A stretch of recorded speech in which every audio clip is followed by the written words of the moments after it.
She stated what she felt, that I was being untruthful, I was being deceptive. And this is pretty much her, words, like, this is what I was, this is what I was doing. And she can't believe that and blocked me. So she didn't give me a chance to explain, nothing, any of that. All right, fine, I'm done. Because of assumptions.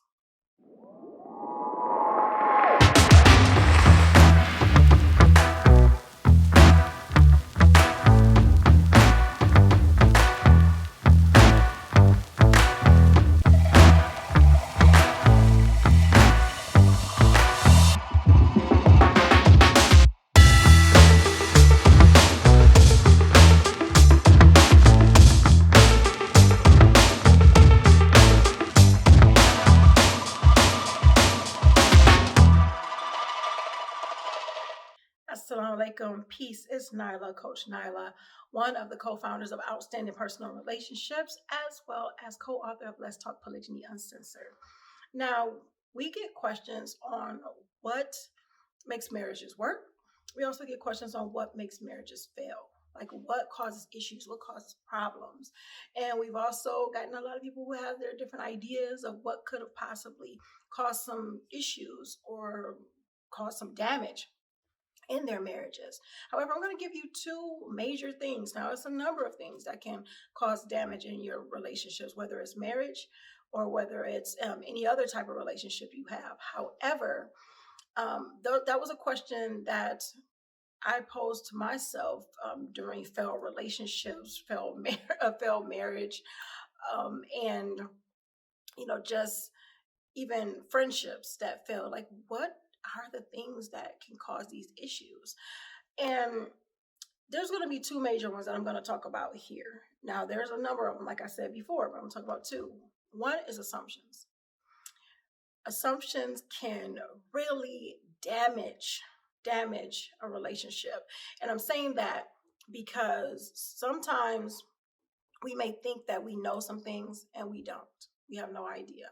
We may think that someone is doing a particular thing and for a specific reason, and it can cause us to feel a certain way or think a certain way or act a certain way. Case in point, polygyny. Let's talk about that for a little bit.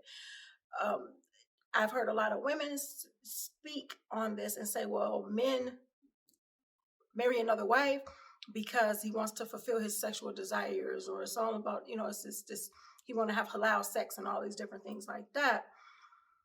And it diminishes. And I'm not saying that sex is not a reason or anything like that, but it diminishes when it seems as though that is the only reason or that is the main reason.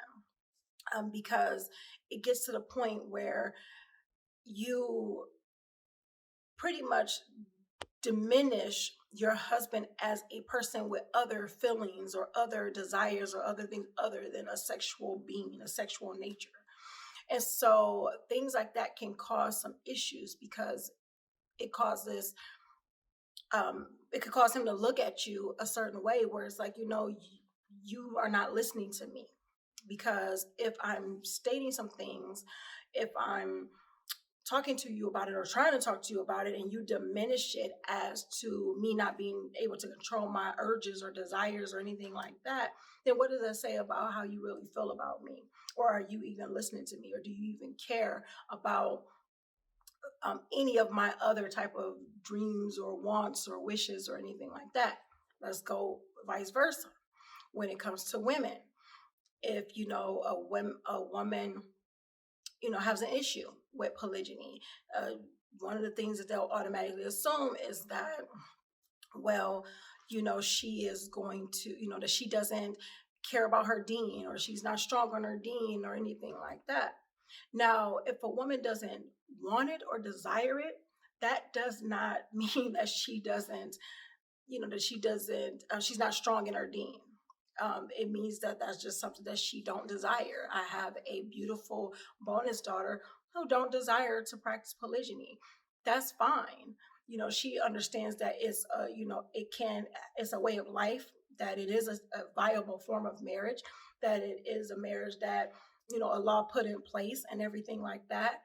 She doesn't disagree with polygyny. She doesn't diminish polygyny. She just does not want it for her, and that does not mean that she's less, less of a Muslim or less of a woman because she doesn't want that. She and her husband discussed that, and that's the way it is.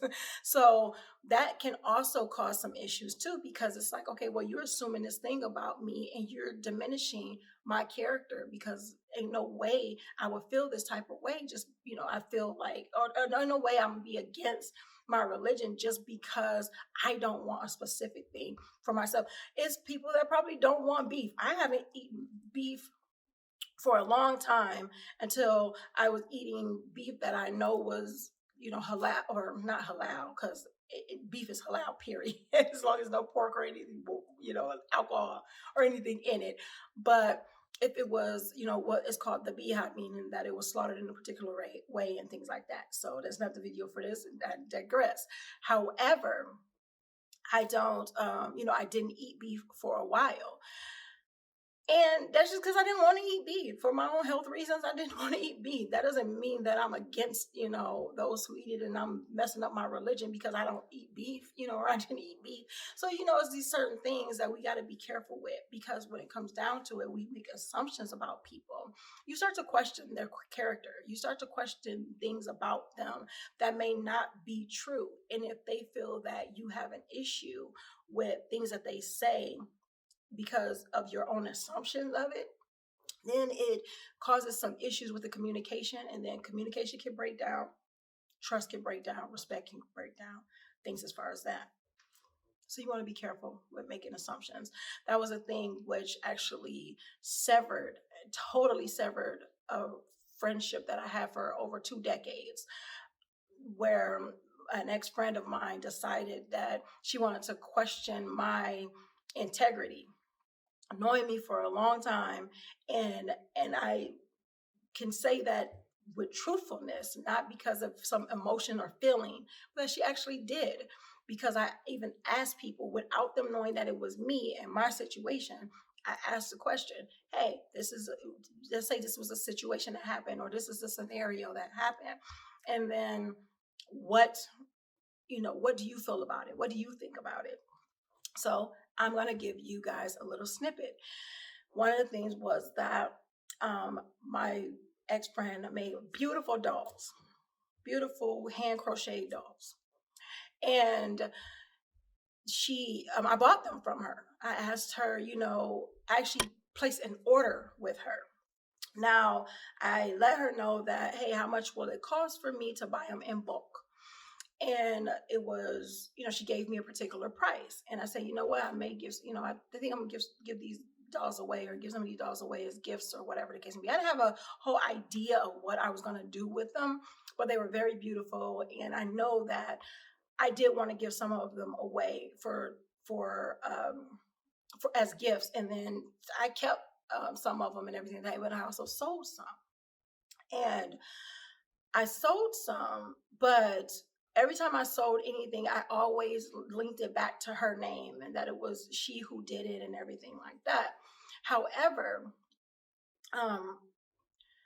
our husband actually posted these dolls, and when I was selling them and I wasn't feeling too well, he posted them about about these dolls, or he posted and not even an ad, he posted them on his page and talked about they were for sale, and it was particular ones that were for sale.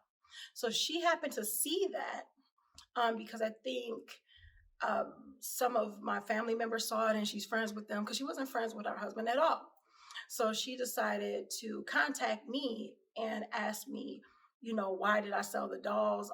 Technically, they're mine now. I bought them. These weren't something that was given to me. I bought them with my money. So if I wanted to spin them on top of my head, or wear them as a hat, I could do whatever I want to with it. Like, legally, I really could do whatever I want to with those dolls. However, my husband, or our husband, he didn't know who, like how to link back to her or anything like that. And it was just something that he thought was pretty cool. He posted it, and that was that. However, she stated to me that if she knew that I was going to sell the dolls, she would have gave me a different price. because she said that she thought I was just going to give the dolls away. I bought over, I don't know, I bought probably like over almost $1,000 worth of dolls for her. I'm just going to put that out there like that. And I only sold like a few of them. So I tried to explain to her, the deal, but before I can even get to explaining anything, she stated what she felt, that I was being untruthful, I was being deceptive, and this is pretty much her, words, like this is what this is what I was doing, and she can't believe that and blocked me. So she didn't give me a chance to explain, nothing, any of that. All right, fine, I'm done. Because of assumptions. Simple assumption, and then not even giving the person giving them the opportunity to explain their position. I was actually very sick, going through the heavy bouts of rheumatism, flare-ups, and everything like that. So it's a number of things that was going on that she didn't even know about, and didn't even think to even want to know about, because the main thing was that she felt that I betrayed her by selling something that I bought from her. So you guys, hey, put it down in the comments. What do you think about that situation? Do you, and I have my feelings. So either way, it doesn't really bother me either way, because like I stated, even legally, I already know what that means. They were mine. I bought them. They were mine. I could do whatever I want to with them. If I wanted to have a big bonfire with them, I could have done that. So either way, but you guys, let me know if you guys ever had a situation like that. Also, what do you think about the situation? What can assumptions, whether you had a negative assumption or a wrong assumption about somebody, has that destroyed your, relationship, or at least caused some damage in it? Or, did somebody have a wrong assumption about you and cause some damage? Put it down in the comments, please. I would definitely love to see that. And another thing is taking your eye off the shared goal. Taking your eye off the shared goal. That's one of the things that I found that's caused a lot of issues in polygynous relationships, not marriages, period, and relationships, period. Even business relationships, but in polygyny, so much, because the shared goal is a successful marriage. Long story short, that's pretty much what the shared goal usually is. It's like people don't get married just to have a crappy marriage. So the thing is that when polygyny comes into play, it's like, okay, well, the goal, the shared goal, that goal is not the goal anymore, because it's like, oh, well, either he married again, so now I have these different insecurities that's creeping up. Maybe I'm fearing a loss of love. Maybe, I feel, betrayed, or maybe whatever the feeling it is, it still takes away from the shared goal. Because if the shared goal is a successful marriage, then even if you're feeling this type of way, you will find a way to come back to that shared goal. And that usually comes into the form of communicating and not assuming. So those are the two things where it's like, you know what, I want to communicate. I want to know why this, is there anything, is there some issues, and being able to hear the person out, that goes both ways, with the shared goal. If the wife has a particular idea of what that is, especially what a successful marriage may look like, and the husband created an environment that doesn't seem like it's beneficial or that is working towards that shared goal, those are the type of things that can destroy and damage a marriage. So you want to, those are things that we want to keep an eye out for, and ask ourselves, are we doing these things? Are we creating assumptions that are not beneficial to our relationships? And are we taking our eyes off the shared goal? And if we deviated from that shared goal, or we if we looked away for a second on that shared goal, is there a possibility that we could come back to that? And if there is, how? And start working on it that way. Inshallah, this video helped you, and make sure that you like, comment, and subscribe, and share if you got some benefit to it. And if you made it this far to this video, congratulations and thank you so much. And I would like for you to put a diamond in the comments if you made it this far, because I believe that we are, we shine bright like a diamond, and we can make sure we can do that consistently by being intentional in our lives. So if you made it this far, put a diamond down in the comments below and let me know if you ever had any of those things affect or infect your relationships, whether it's a marital relationship, whether it's, a excuse me, excuse me, whether it's a marital relationship or whether it's a business relationship or a friendship or anything like that. Let us know in the comments. And until next time, make sure you are growing intentionally, loving fearlessly, and connecting on a higher level every single day. Also, make sure you hit that subscribe button if you haven't already, because half of our people that's watching our videos are not subscribed, and I have no idea why. Well, I do know why. You're not clicking that subscribe button. So make sure you click that subscribe button and be part of our notification gang and click that bell so you're notified of our videos that we upload every single week. So until next time, I will see you soon. Assalamu alaikum. Peace. Here are 3 ways outstanding personal relationships can help you.